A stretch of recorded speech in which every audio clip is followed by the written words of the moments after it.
Geppetto's puppet. We need your help. It's very rare nowadays that a game will emerge out of nowhere and unexpectedly become one of my favorite game titles of all time. Lies of P didn't just surprise me, it consumed me.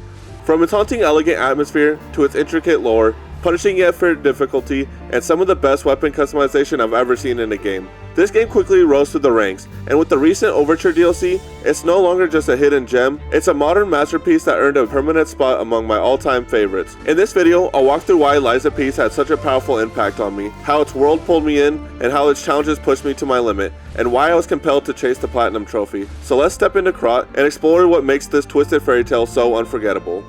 Going into Lies of P, I was intrigued to see how a Souls-like inspired by Pinocchio would look and feel. It sounded more of like a wild concept than a serious game. I half expected it to be a passable Bloodborne knockoff, but right from the first moments, waking up in that abandoned train car and stepping through the rain-soaked city of Krat and hearing the eerie melody echoing through the empty streets, I knew I was very wrong. This game had something different, and was far from being able to be compared to any other game. The presentation was stunning, the world oozed atmosphere, and it didn't take long before I was hooked. Instead of mimicking From Software beat for beat, Lies of P carved out its own identity. The longer I played, the more I realized that this wasn't a gimmick, but a fully fleshed vision, and it was just getting started. One of the most surprising aspects of Lies of P is how deeply it leaned into its source material, not to parody it, but to reinvent it. The original Pinocchio is a story about becoming real, about morality and identity. This game took those themes and dragged them through a gothic horror lens. You play as a puppet with the unique ability to lie, a trait that becomes central to the plot. Lying shapes the outcome of the story, your relationship with characters, and ultimately whether you become human or remain a tool. This isn't just a mechanic, it's a moral thread woven through the entire narrative. Geppetto isn't just a father figure, he is a tragic man burdened by impossible decisions. And Sophia isn't just a guide, she's a symbol of memory, sacrifice, and what it means to feel human. Every NPC has weight, and their stories are often tinged with loss or regret. Lies of P doesn't hold your hand through the lore though, it expects you to piece together the truth and the lies on your own.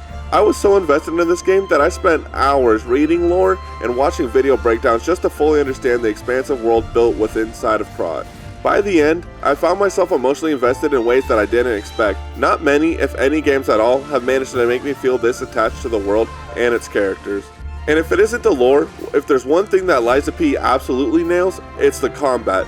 Every swing has weight, every block and parry has consequence, and the game demands your attention. At first, I struggled a lot. The timing window for perfect arts is tight, and to this day I struggle to nail the timings, and the enemies just don't hold back, and even basic mobs can punish you if you're careless, but it never felt unfair. The game teaches you through failure, just like any good Souls-like game should, and when you finally land that perfect parry combo or stagger a brutal boss, the feeling is just euphoric.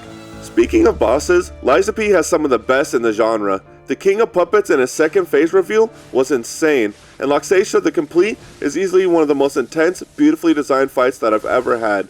And don't get me started on the nameless puppet. The challenge ramps up hard in the final act, but it always felt doable, with enough persistence, strategy, and mental fortitude, and when you finally overcome those walls, nothing feels better. And we can't talk about the combat without giving the weapon system its own spotlight. Unlike most games where weapons are static, Lies of P lets you mix and match blades and handles, essentially letting you create your own custom weapons that suit your playstyle, with over 500 possible combinations to try out. Want a heavy great hammerhead with a fast saber handle? Go for it. Want to slap a massive cleaver into a fencing grip just to see how it plays? The game encourages that, and the combinations aren't just cosmetic, they radically change your moveset, scaling, and even how you approach enemies. The level of flexibility kept the combat fresh, especially in New Game Plus. I constantly found myself experimenting and adjusting for specific bosses. It's one of the best progression systems I've seen, and it rewards players who want to dive deep and master the mechanics. But Lies of P isn't just about what you see, it's also about how you move through its broken world. Krat might be one of the most visually and thematically compelling cities I've ever explored in a video game. Think Bloodborne meets Dishonored, drenched in soot, sorrow, and style. Beyond its beautiful combat, Lies of P also shines in how it handles exploration and world building. The city of Krat is filled with hidden paths, optional areas, and environmental storytelling that rewards curiosity. It's not just about fighting from point A to point B, there's a sense of discovery baked into every corner. Whether you're uncovering cryptic notes, piecing together tragic backstories, or finding secret boss encounters, the game encourages players to slow down and take in the world. Even the smaller moments, like unlocking shortcuts or solving light environmental puzzles, help break up the intensity of combat and add much needed pacing to the journey. It's the balance between action and atmosphere that kept me fully immersed and made every new district feel exciting to explore. Every district tells a story, from cracked cobblestones of Elysian Boulevard to the grotesque grandeur of the Grand Exhibition. Each area feels handcrafted. The lighting, from flickering gas lamps to moonlight cutting through fog, sets a perfect tone. The music shifts between unsettling ambience and haunting piano melodies, keeping you on edge but immersed.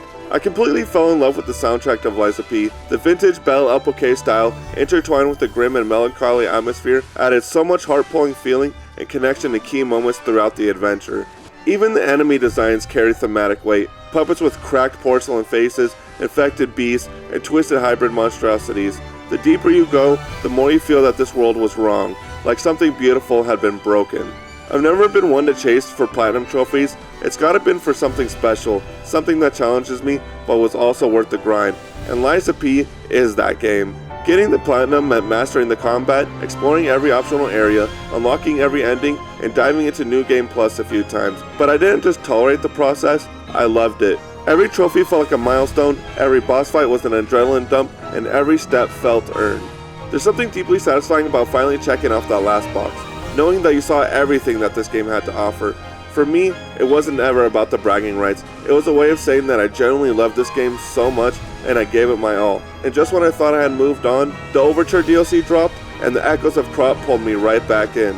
One of the best things about the Overture DLC, aside from the new content, is its added much needed accessibility and difficulty adjustments to the game. While Lies of P is still very much a challenging Souls-like at its core, these new options made it far more approachable for players who had been intimidated by the original release. From adjustable damage scaling to the ability to take on tougher fights at your own pace, the updates showed that the developers are listening and want more people to experience the story that they've created. If you're someone who's been curious about Souls-like but nervous about the difficulty barrier, Lies of P is honestly a fantastic place to start. It's challenging but fair, atmospheric yet welcoming, and now more than ever, it respects your time and learning curve. Whether you're a seasoned veteran or a first timer, there's something worth discovering. It's not a massive expansion, but what it does is it reinforces everything great about the base game. New bosses that are just as mechanically rich and visually stunning, new lore that expands the world and gives much more context to key characters, and without spoiling anything, hits at something much bigger on the horizon. This DLC feels like a love letter to fans. It shows that the developers care and that they're not done telling the story, and honestly, that's all I ever needed to hear. That's ultimately why Lies of P carved its place as one of my all-time favorite games. Not for the combat, the aesthetics, or even the platinum trophy, but because it gave me something rare, a complete and unforgettable experience. It reminded me why I fell in love with gaming in the first place. The sense of discovery, the thrill of a hard-fought victory, and the emotional weight of a well-told story. This wasn't just a game I played, it was a journey I lived, and I'll be closely watching for what's next. And if you've been sleeping on this one, don't. The truth is, Lies of P is something special, and sometimes the most beautiful lies tell the most unforgettable stories.